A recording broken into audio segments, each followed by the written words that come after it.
À Saigon, un temple étonnant. Son entrée s'orne d'un curieux personnage qui écrit quelques mots en français.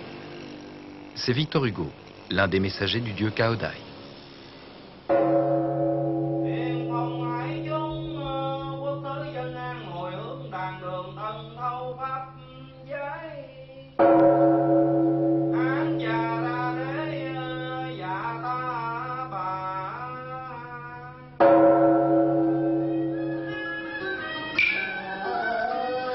Le caodaïsme est une bien étrange religion.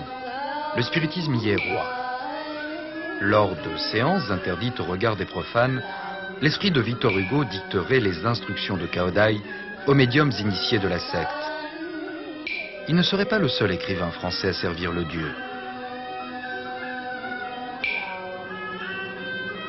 Monsieur Lay est l'un des médiums de la secte. Lors d'une séance, l'esprit de La Fontaine lui aurait dicté la volonté céleste en lui guidant la main. La première difficulté pour nous était d'être incapable de comprendre que j'avais écrit du Jean de La Fontaine et qu'il s'agissait de l'écrivain français. Après quelques minutes de prière, nous avons enfin compris. Ensuite, La Fontaine m'a fait écrire des poèmes contenant des informations et des directives concernant Cao Dai et notre Vatican de Taining. Aujourd'hui encore, je suis surpris d'avoir pu écrire ces poèmes en français aussi facilement et si clairement.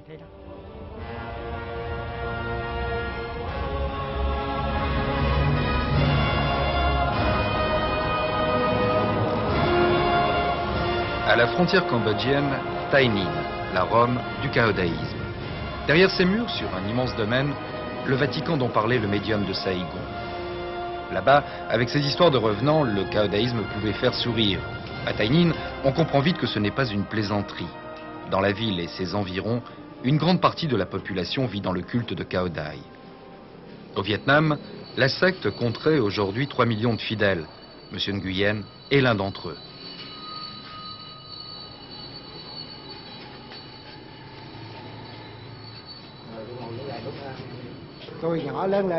Alors que je venais de quitter l'école, j'ai découvert que le caodaïsme apprenait aux gens à vivre avec honnêteté et à bien agir. Alors je suis devenu caodaïste. J'ai consacré beaucoup de temps à la religion. C'est pour cela qu'aujourd'hui j'occupe le rang le plus modeste dans la hiérarchie des responsables de Cao Dai. Presque midi, l'heure de l'office. Il faut se hâter.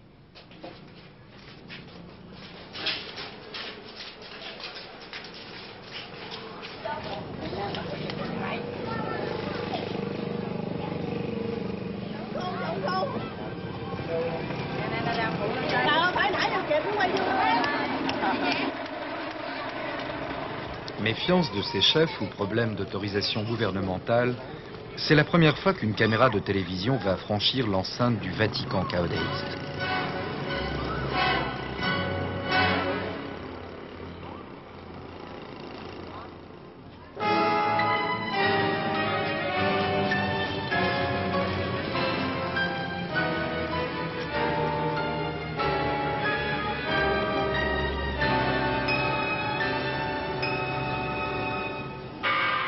Comme ils le font dans les 300 temples du pays, les caodaïstes se rassemblent 4 fois par jour dans la cathédrale de leur Vatican. Il faut avoir 18 ans pour assister à la cérémonie. Alors les petits-enfants de Monsieur Nguyen resteront à l'entrée. L'occasion de saluer un Victor Hugo dont finalement, comme leur grand-père, ils ne savent pas grand-chose. Victor Hugo et ceux qui sont représentés avec lui sont des messagers célestes venus conseiller nos représentants suprêmes.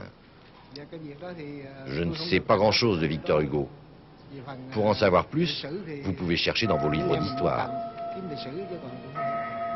La cérémonie va commencer, sous l'œil de Cao Dai bien sûr, mais aussi sous le regard du bâtisseur disparu et statufié du Vatican, Monsieur Pham Công Thach.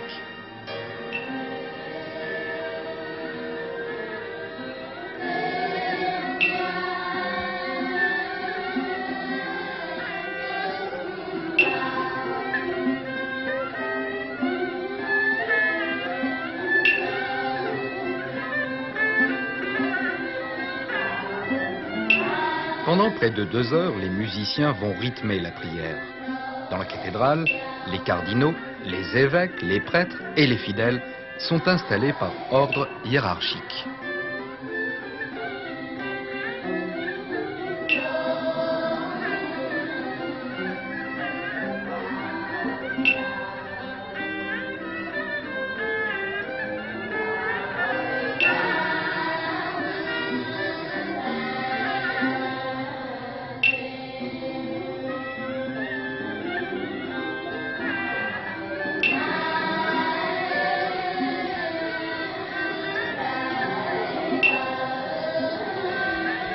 La ferveur est réelle, mais le décor est déroutant.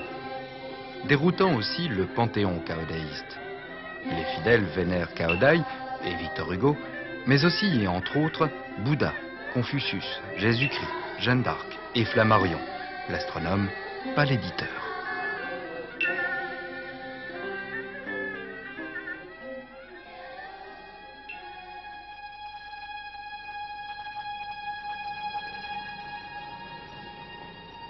La secte a été créée en 1921 par un fonctionnaire vietnamien passionné de spiritisme. Mais à Tay Ninh, on l'a oublié. Ici, le maître, le gourou, c'est Monsieur Pham Công Thach. Il est mort il y a plus de 30 ans, mais sa maison est telle qu'il l'a laissée. Comme ce dignitaire, tous vouent un véritable culte à sa personne. Le seigneur Pham Công Thach a fait construire le Saint-Siège et le domaine tout autour. Il a parfaitement organisé le travail et la vie de ses habitants.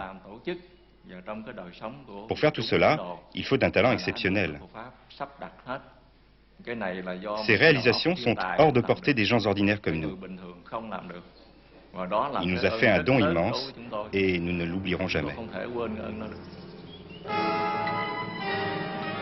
Aucun leader, aucun pape n'a été nommé depuis la mort de Pham Công Thach. Sous son impulsion, le Vatican s'est doté de son école, de son imprimerie, de son hôpital, de son tribunal, de ses administrations et même pendant un temps, de son armée. Tay Ninh était alors un État dans l'État.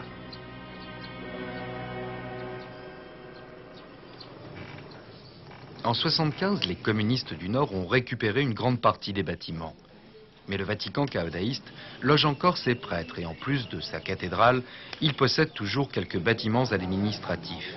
Le tout est entretenu grâce aux dons des fidèles qui, par ailleurs, n'hésitent pas à travailler bénévolement pour Cao Dai. En retour, on leur promet une vie meilleure après la mort.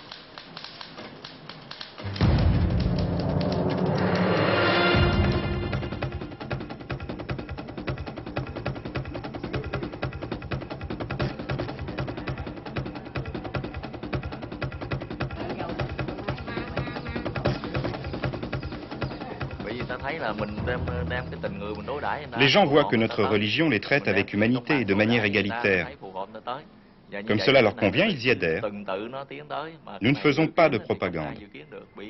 Nous ne pouvons quand même pas aller chercher les gens pour les convaincre et les obliger à adhérer. Une fidèle vient de disparaître.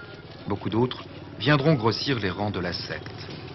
Pourtant, il n'a jamais été facile de vivre ni même de mourir dans le culte de Cao Dai. D'abord interdit par les autorités coloniales françaises, le caodaïsme a ensuite été violemment combattu par le gouvernement du Sud-Vietnam. Puis en 1975, sont arrivés les communistes et leur volonté d'en finir avec la religion. Rien n'y a fait.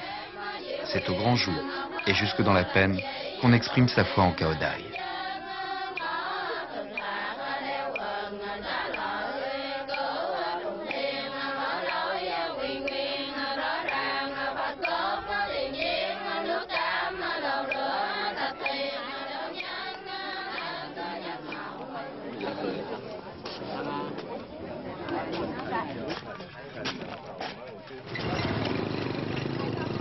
Avec son réservoir de milliers d'adeptes généreux et facilement corvéables, le caodaïsme a très vite représenté une affaire juteuse pour les moins scrupuleux.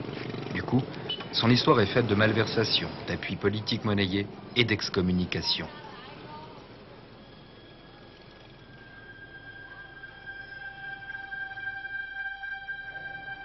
Avec le temps, les branches dissidentes se sont multipliées.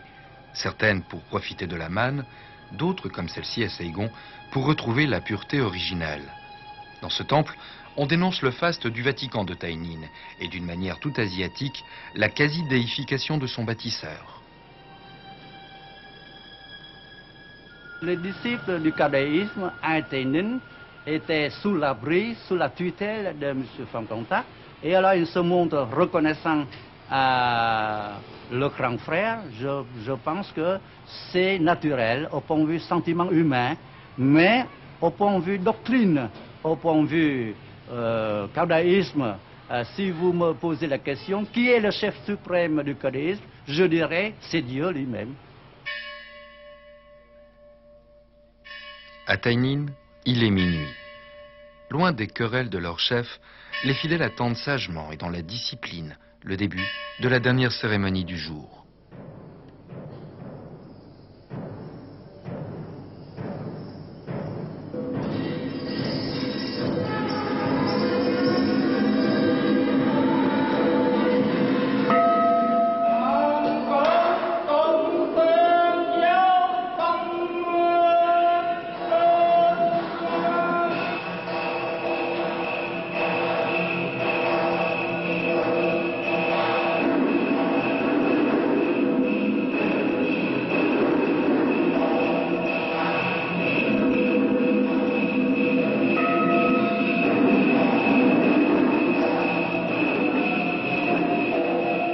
Au Vietnam, c'est l'heure de l'ouverture.